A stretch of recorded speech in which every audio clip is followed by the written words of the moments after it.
ಎಲ್ಲರಿಗೂ ನಮಸ್ಕಾರ. My food and spirituality ಚಾನಲ್ಗೆ ಸ್ವಾಗತ ಸ್ನೇಹಿತರೆ.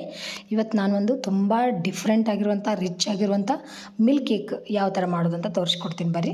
ಮಿಲ್ಕ್ ಕೇಕ್ ಅಂದರೆ ಇದು ಕೇಕ್ ಅಲ್ಲ, ಒಂದು ಮಿಲ್ಕ್ ಸ್ವೀಟ್. ಇದು ತುಂಬ ರಿಚ್ ಇರುತ್ತೆ, ಭಾಳ ಟೇಸ್ಟಿ ಇರುತ್ತೆ, ಬಾಯಿಗಿಟ್ಟ ಕರಗಬೇಕು ಹಂಗಾಗುತ್ತಾ. ಯಾವ ಥರ ಮಾಡೋದಂದ್ರೆ ಒಂದು ಪ್ಯಾನ್ಗೆ ಒಂದು 2 ಗ್ಲಾಸ್ ಹಾಲು ಹಾಕ್ಕೊಂಡಿನಿ. 2 ಗ್ಲಾಸ್ ಅಂದ್ರೆ 400-500 ml ಹಾಲು ತೊಗೊಂಡಿನಿ.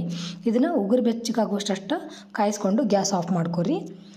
ಗ್ಯಾಸ್ ಆಫ್ ಮಾಡಿ ಇದಕ್ಕೊಂದು 50 ml ಮಿಲ್ಕ್ ಪೌಡ್ರ್ ಹಾಕೋರಿ.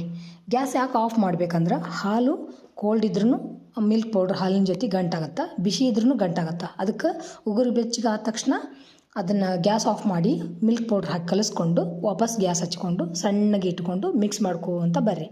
ಮಿಕ್ಸ್ ಮಾಡ್ಕೋವಂತ ಸಣ್ಣಗೆ ಇಟ್ಕೊಂಡು ಬಂದಾಗ ಅದು ಸಣ್ಣದಾಗಿ ಈ ಥರ ಕೂಡ್ಕೋವಂತ ಬರುತ್ತೆ. ಈಗ ನೋಡಿದ್ರಲ್ಲ ಸ್ಪೂನ್ಯಾಗ ಈ ಥರ ಒಂದು 10-15 ನಿಮಿಷ ಈ ಥರ ಹಾಲು ಕುದಿಸ್ಕೊತಾನೆ ಇರಬೇಕು. ಇಷ್ಟು ಸ್ವಲ್ಪ ಗಟ್ಟಿ ಆದ ನಂತರ ಅದಕ್ಕೆ 1 ಸ್ಪೂನಷ್ಟು ಲಿಂಬು ರಸ ಹಾಕೋರಿ. ಹಾಕ್ಕೊಂಡು ಮತ್ತು ಸ್ಲೋಗಿ ಮಿಕ್ಸ್ ಮಾಡ್ಕೊತ ಬರ್ರಿ. ಈಗ ನೀವು ಅನ್ಬೋದು ಲಿಂಬು ರಸ ಹಾಕಿದ್ರೆ ಹಾಲು ಒಡೆಯಲ್ಲನೋ ಅಂತ. ಇದು ಒಡೆಯಲ್ಲ. ನೀವು ಪನ್ನೀರ್ ಮಾಡಬೇಕಾದ್ರೂ ನೋಡಿರಬೇಕು, ಹಾಲನ್ನ ಜಾಸ್ತಿ ಫುಲ್ ಕಾಯಿಸಿ ಲಿಂಬು ಹಿಂಡಿದ್ರಂದ್ರೆ ಒಂದು ಕಡೆ ನೀರು ಒಂದು ಕಡೆ ಪನ್ನೀರ್ ಆಗುತ್ತೆ. ಬಟ್ ಇದು ಹಂಗಾಗಲ್ಲ, ಯಾಕಂದರೆ ನಾವು ಇದ್ರ ಜೊತೆ ಮಿಲ್ಕ್ ಪೌಡ್ರ್ ಸೇರಿಸಿವಲ್ಲ, ಅದಕ್ಕೆ ಅದು ಒಡೆಯಲ್ಲ. ಹಾಗಾಗಿ ಸಣ್ಣಗೆ ಮಿಕ್ಸ್ ಮಾಡ್ಕೊತ ಬರ್ರಿ. ನೋಡ್ರಿ ಈಗ ಮತ್ತು ಹಳಕ್ಕೆ ಜಾಸ್ತಿ ಹಾಕ್ಕೊಂತ ಬಂತು. ಸ್ವಲ್ಪ ಟೈಮ್ ಹಿಡಿತೈತಿ, ಒಂದು ಅರ್ಧ ಗಂಟೆ ಆಗುತ್ತೆ ಇದಕ್ಕೆ ಸ್ವೀಟ್ ಕಂಪ್ಲೀಟ್ ಆಗೋಕ್ಕೆ.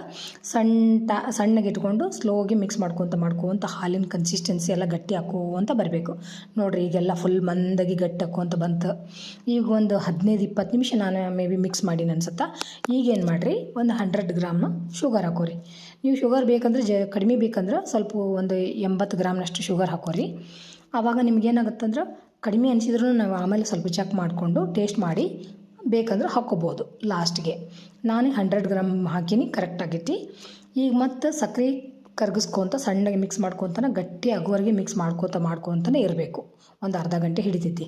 ನೋಡಿರಿ ನೀರಿನ ಅಂಶ ಹಾಲು ಕಡಿಮೆ ಆಯ್ತು, ಈಗ ಗಟ್ಟಿ ಆಯ್ತು. ಇನ್ನೂ ಫುಲ್ ಗಟ್ಟಿ ಆಗಬೇಕು. ಯಾವ ಥರ ಗಟ್ಟಿ ಆಗಬೇಕಂತಂದ್ರೆ ಪೂರ ತಳ ಬಿಟ್ಕೊಂಡು ಗಟ್ಟಿಗೆ ಬರಬೇಕು, ಆ ಥರ ಆಗಬೇಕು. ಇದನ್ನ ಈ ಥರ ಮಿಕ್ಸ್ ಮಾಡ್ಕೊತಾನೆ ಇರ್ರಿ. ಈಗ ನಾನು ಇದಕ್ಕೆ ಏನು ಮಾಡ್ತೀನಿ ಅಂದ್ರೆ ಒಂದು 2 ಸ್ಪೂನು ತುಪ್ಪ ಹಾಕ್ಕೊತೀನಿ. ತುಪ್ಪ ಹಾಕೋದ್ರಿಂದ ರುಚಿ ಬರುತ್ತೆ ಮತ್ತು ಸ್ಟ್ರಕ್ಚರ್ ಫುಲ್ ಹಳಕ್ ಇರುತ್ತೆ. ನೀವು ಮೇ ಬಿ ಯಾರಾದರೂ ಮಿಲ್ಕ್ ಕೇಕ್ ತಿಂದಿದ್ರೆ ನಿಮಗೆ ಗೊತ್ತಾಗುತ್ತೆ. ಅದು ಭಾಳ ರುಚಿ ಆಗುತ್ತೆ. ನೀವು ಬೆಂಗಳೂರೊಳಗೆ ಕಾಂತಿ ಸ್ವೀಟ್ಸ್ ಅಂತ ಐತೆ ನೋಡಿರಿ, ಅಲ್ಲಿ ನೀವು ಇದನ್ನು ಮಿಲ್ಕ್ ಕೇಕ್ ತೊಗೊಳಕ್ಕೆ ಹೋಗ್ರಿ, ನಿಮಗೆ 1500-2000ವರೆಗೂ 1 kg ಸಿಗುತ್ತಿದ್ದು. ಅಷ್ಟು ಕಾಸ್ಟ್ಲಿ ಪ್ರಾಡಕ್ಟ್ ಇದು. ಬಟ್ ಮನೆಯೊಳಗನ ಯಾವ ಥರ ಸುಲಭವಾಗಿ ಮಾಡ್ಕೋಬೇಕು ನೋಡಿರಿ. ಈ ಥರ ಮಾಡ್ಕೊರಿ. ನಿಮ್ಮ ಮನೆಯೊಳಗೆ ಎಲ್ಲರೂ ಇಷ್ಟಪಡ್ತಾರೆ, ಗ್ಯಾರಂಟಿ ಹೇಳ್ತೀನಿ ನಾನು. ಅಷ್ಟು ಮಸ್ತ್ ಆಗುತ್ತೆ. ನಮ್ಮ ಮನೆಯೊಳಗಂತೂ ನಮಗೆಲ್ಲರಿಗೂ ಭಾಳ ಪ್ರೀತಿ. ನೋಡಿದ್ರಲ್ಲ ಈಗ ಇಷ್ಟು ಕನ್ಸಿಸ್ಟೆನ್ಸಿ ಗಟ್ಟಿ ಆಯ್ತು. ಈಗ ಇದು ಸಕ್ಕರೆ ಅಂಶ ಇನ್ನೂ ಐತಿ. ಹೆಂಗೆ ಗೊತ್ತಾಗುತ್ತಂದ್ರೆ ಸೈಡೆಲ್ಲ ನಿಮಗೆ ಬಬಲ್ ಕಾಣಿಸ್ತಿರ್ಬೇಕಲ್ಲ, ಅದು ಬಬಲ್ನ ಅಂಶ ಎಲ್ಲ ಹೋತಂದ್ರೆ ಸಕ್ಕರೆ ಅಂಶ ಹೋಗಿದ್ದೆ ಅಂತ ಅರ್ಥ ನಮ್ಗೆ. ನೋಡಿದ್ರಲ್ಲ ಈ ಥರ ಆಯ್ತು, ಕಲರ್ನೂ ಚೇಂಜ್ ಆಯ್ತು. ಈಗ ಇದು ಇಷ್ಟ ಆದರೆ ಸಾಕು. ಇದನ್ನೇನು ಮಾಡೋದಂದ್ರೆ ಒಂದು ದಪ್ಪ ತಳ ಇರುವಂಥ ಒಂದು ಮೋಲ್ಡ್ ಆಗಲಿ ಪಾತ್ರೆಯಾರ ತೊಗೋಬೇಕು. ನಾನು ಕೇಕ್ ಮೋಲ್ಡ್ ತೊಗೊಂಡು ಅದಕ್ಕೊಂದು ಬಟರ್ ಪೇಪರ್ ಹಾಕೀನಿ. ಇದ್ರೊಳಗೆ ಅದನ್ನು ಹಾಕಿಬಿಡ್ತೀನಿ. ಯಾಕಂದ್ರೆ ಇದು ಒಂದು ಗಂಟೆವರೆಗೆ ಒಂದು ಸ್ವಲ್ಪ ಬಿಸಿ ಇದ್ರೆ ಒಳಗಲ್ಲಿ ಕಲರ್ ಚೇಂಜ್ ಆಗುತ್ತೆ. ಅದಕ್ಕೋಸ್ಕರ ದಪ್ಪ ಪಾತ್ರೆ ಇದ್ರೆ ಒಳ್ಳೆಯದು. ತಿಳು ಪಾತ್ರೆ ಇದ್ರೆ ಜಲ್ದಿ ತಣ್ಣಗಾಗಿಬಿಡ್ತಂದ್ರೆ ಕಲರ್ ಬರಲ್ಲ. ರುಚಿ ಇದ್ದೇ ಇರುತ್ತೆ, ಸಖತ್ ಟೇಸ್ಟ್ ಇದ್ದೇ ಇರುತ್ತೆ. ಬಟ್ ಬಿಸಿ ಇತ್ತಂದ್ರೆ ಕಲರ್ ಬರ್ತದೆ ಒಳಗೆ. ಅದಕ್ಕೋಸ್ಕರ ಸ್ವಲ್ಪ ದಪ್ಪ ಪಾತ್ರೆ ಇದ್ದರೆ ಬೇಗ ಆರಂಗಿಲ್ಲಲ್ಲ. ತಾಮ್ರ, ಹಿತ್ತಾಳಿದು ಈ ಥರ ಗಟ್ಟಿ ಪಾತ್ರೆ, ದಪ್ಪನ ಪಾತ್ರೆ ಇತ್ತಂದ್ರೆ ಜಲ್ದಿ ಆರಲ್ಲ, ಕಲರ್ ಚಲೋ ಬರುತ್ತೆ. ಈಗ ನಾನೇನು ಮಾಡ್ತೀನಿ, ಇದು ಜಲ್ದಿ ಬಿಸಿ ಹೋಗಬಾರ್ದಂತ ಅಲ್ಯೂಮಿನಿಯಂ ಫಾಯಿಲ್ನ ಹಾಕಿ ಕ್ಲೋಸ್ ಮಾಡ್ಕೊಂಡ್ಬಿಡ್ತೀನಿ. ಕ್ಲೋಸ್ ಮಾಡಿಕೊಂಡು ಇದ್ರ ಮೇಲೆ ಏನಾರು ಒಂದು ಬಿಸಿ ಹೋಗ್ಲಾರ್ದಂಗೆ ಮೇಲೆ ಕ್ಯಾಪ್ ಮುಚ್ಚಿಟ್ಬಿಟ್ರೆ 1 ಗಂಟೆ 2 ಗಂಟೆದವರೆಗೆ ಸ್ವಲ್ಪ ಉಗುರು ಬೆಚ್ಚಗಿದ್ರೆ ಕಲರ್ ಬರ್ತೈತೆ ಒಳಗೆ, ಮಸ್ತ್ ರುಚಿ ಆಗುತ್ತೆ. ನೀವು ಈ ಥರ ಒಂದು ಹಾಕಿಟ್ಟು ಒಂದು 2 ಗಂಟೆ ಇಟ್ಬಿಡ್ರಿ. ನೋಡಿರಿ ನಾನು ಒಂದು 2 ಗಂಟೆ ಇಟ್ಟೆ. 2 ಗಂಟೆ ನಂತರ ತೆಗೆದಾಗ ಸೂಪರ್ ಕಲರ್ ಬಂದಿರುತ್ತೆ. ಆದರೂ ಆ್ಯಕ್ಚುಲಿ ಇನ್ನೂ ಕಲರ್ ಬರಬೇಕಾಗಿತ್ತು, ಬಂದಿಲ್ಲ. ನೋಡಿರಿ ಸ್ವಲ್ಪ ಚೇಂಜ್ ಆಗಿತ್ತಿಲ್ಲ ರೀ. ಮೊದಲೆಲ್ಲ ಫುಲ್ ಬೆಳಗಿತ್ತು.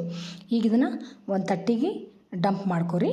ಮಾಡಿಕೊಂಡು ನಿಮ್ಗೆ ಅದನ್ನು ಆ್ಯಕ್ಚುಲಿ ತೆಳ್ಳಗೆ ಉದ್ದಗೆ ಪೀಸ್ ಕಟ್ ಮಾಡ್ತಾರೆ. ನಾನು ಸ್ಕ್ವೇರ್ ಮಾಡ್ಕೊಂಡಿನಿ. ಮೇಲೆ ಸಿಲ್ವರ್ ರ್ಯಾಪ್ ಹಾಕ್ತೀನಿ. ಹಾಕಿ ನಿಮ್ಗೆ ಯಾವ ಥರ ಬೇಕೋ ಆ ಥರ ಸೇಪ್ ಕಟ್ ಮಾಡ್ಕೊರಿ. ಭಾಳ ರುಚಿ ಆಗುತ್ತೆ, ಮಸ್ತ್. ನೀವು ಮನೆಯೊಳಗೆ ಎಲ್ಲರೂ ಅಂತ ತುಂಬ ಇಷ್ಟಪಡ್ತಾರೆ. ಹೊರಗೆ 1000 ರೂಪಾಯಿ ಕೊಟ್ಟು ತರೋದಕ್ಕಿಂತ ಮನೆಯೊಳಗೆ ಒಂದು ಸಲ ಟ್ರೈ ಮಾಡಿರಿ, ಎಲ್ಲರೂ ಇಷ್ಟಪಡ್ತಾರೆ ಅಂತ ಹೇಳ್ತೀನಿ. Thanks for watching. ಎಲ್ಲರೂ ಪೂರ್ತಿ ವಿಡಿಯೋ ನೋಡಿರಿ. ಯಾರು ನನ್ನ ಚಾನಲ್ ಸಬ್ಸ್ಕ್ರೈಬ್ ಮಾಡ್ಕೊಂಡಿಲ್ಲ ಸಬ್ಸ್ಕ್ರೈಬ್ ಮಾಡ್ಕೊರಿ, ಸಪೋರ್ಟ್ ಮಾಡಿರಿ ಅಂತ ಹೇಳ್ತೀನಿ. ಒಂದು ಸಲ ಟ್ರೈ ಮಾಡಿರಿ. ನನಗೆ ಯಾವ ಥರ ಆಗಿತ್ತಂತ ನೀವು ಹೆಂಗೆ ಮಾಡಿದ್ರಿ ಅಂತ ಕಮೆಂಟ್ ಮಾಡಿ ಹೇಳ್ರಿ. Thanks for watching. ಎಲ್ಲರಿಗೂ ನಮಸ್ಕಾರ.